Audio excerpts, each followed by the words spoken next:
নমস্কার, পাকবিচিত্রায় সকলকে স্বাগত জানাই। আমি আজ আপনাদের সুজি দিয়ে এগলেস কেক বানিয়ে দেখাবো। এটি বানানো খুবই সহজ, অল্প উপকরণ দিয়ে হয়ে যায়। আমি যেভাবে বানালাম আপনারাও সেভাবে বানিয়ে খাবেন, দেখবেন খুব ভালো লাগবে। আমার রেসিপিটি কেমন লাগলো আমার কমেন্ট বক্সে অবশ্যই কমেন্ট করে জানাবেন। আর এই ধরনের নতুন নতুন রেসিপি পেতে হলে আমার চ্যানেলটি সাবস্ক্রাইব করতে ভুলবেন না।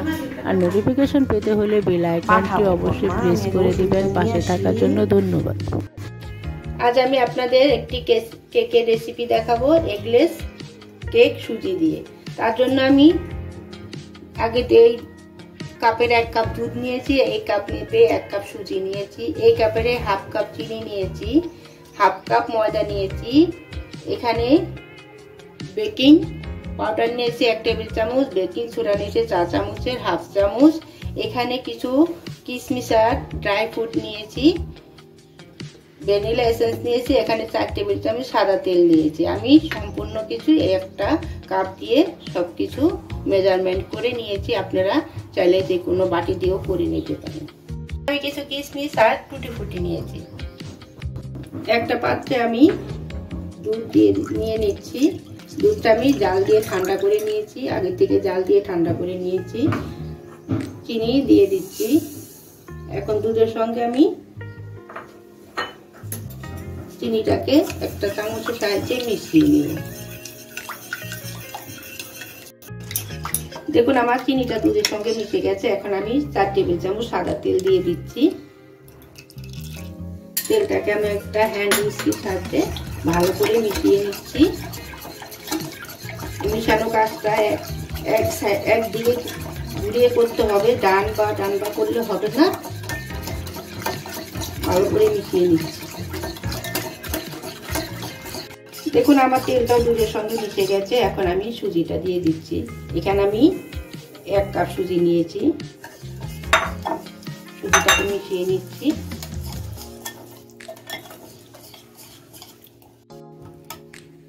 দেখুন এখন আমি হাফ কাপ ময়দা দিয়ে দিচ্ছি।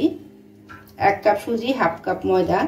ময়দাটা আমি আগে থেকে চেলে রেখেছি, ময়দাটা অবশ্যই চেলে নিতে হবে। এখন আমি এটাকে ভালো করে ফেটিয়ে নিব। ময়দা সুজিটাকে দুধের সঙ্গে চিনির সঙ্গে ভালো করে মিশিয়ে ফেটিয়ে নিব। দেখুন আমার ফেটানো হয়ে গেছে, আমি 10 মিনিট ফেটিয়ে নিয়েছি।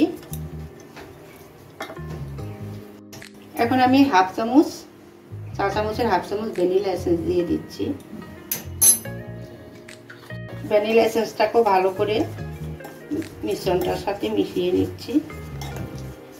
এখন এটাকে আমি ঢাকা দিয়ে 10 মিনিট রেখে দেব।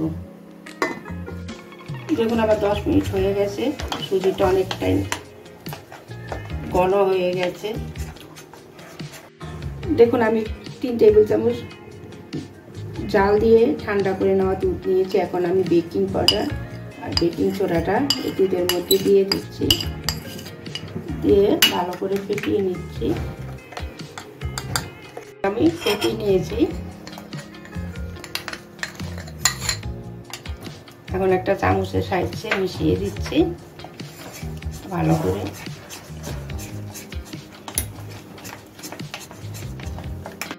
দেখুন আমার ফেটানো হয়ে গেছে, আমি মিশিয়ে নিয়েছি ভালো করে। আমি যে মাপে উপকরণগুলো দিয়ে কেকটা তৈরি করছি আপনারা ঠিক একইভাবে সেই মাপে নিয়ে নেবেন, পারফেক্ট একটা কেক তৈরি হয়ে যাবে। দেখুন কেকটা আমি কেক মোল্ড ছাড়াই তৈরি করব। একটা অ্যালুমিনিয়ামের বাটি নিয়েছি, আপনারা চাইলে কেক মোল্ডও করতে পারেন। এর মধ্যে আমি সাদা তেল ভালো করে ব্রাশ করে নিচ্ছি। এখন আমি তেল ব্রাশ করে নিয়ে বাটার পেপার বসিয়ে দিচ্ছি। এখানে আপনারা কাগজ কেটেও কিন্তু এই কাজটা করতে পারেন। আমি বাটার পেপার দিয়ে দিচ্ছি।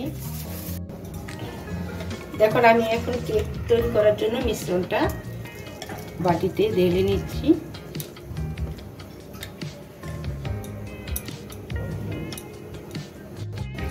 এখন আমি একটু ট্যাপ করে নিব। দেখুন এখানে আমি একটা নন স্টিকের সসপ্যান নিয়েছি, এর মধ্যে আমি নুন দিয়ে এখন ঢাকা দিয়ে হাই ফ্লেমে 5 মিনিট গরম করে নেব।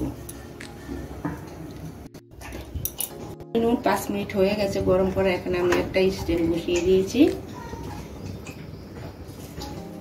এখন কেকটা বেক করার জন্য বাটিটা বসিয়ে দিয়ে দিচ্ছি। এখন আমি ঢাকা দিয়ে দিচ্ছি।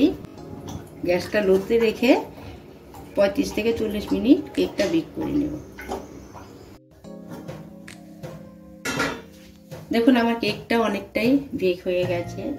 আমি এখন কিশমিশ আর টুটি ফুটি দিয়ে দিচ্ছি।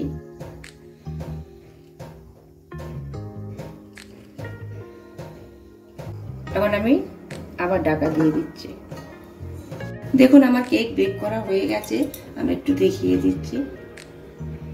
দেখুন কাঠির গায়ে কোনো লেগে নেই। যদি লেগে থাকে তাহলে ভাববেন কেকটা বেক করা হয়নি। এখন আমি কেকটা নামিয়ে নেব। কেকটা এখন আমি ডিমোল্ড করে নেব। চাকুর সাহায্যে প্রথমে সাইড থেকে আমি আলগা করে নেব।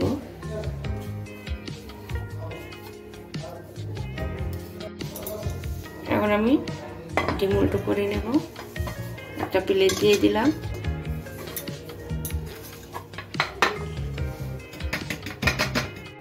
দেখুন আমার কেকটা ডিমোল্ড করা হয়ে গেছে। আমি যেভাবে সুজি কেক তৈরি করলাম আপনারা সেভাবে তৈরি করে খাবেন, দেখবেন খুব ভালো লাগবে। দেখুন আমার সুজির নরম তুলতুলে কেক তৈরি হয়ে গেছে। আমি যেভাবে বানালাম আপনারা সেভাবে বানিয়ে খাবেন, দেখবেন খুব ভালো লাগবে।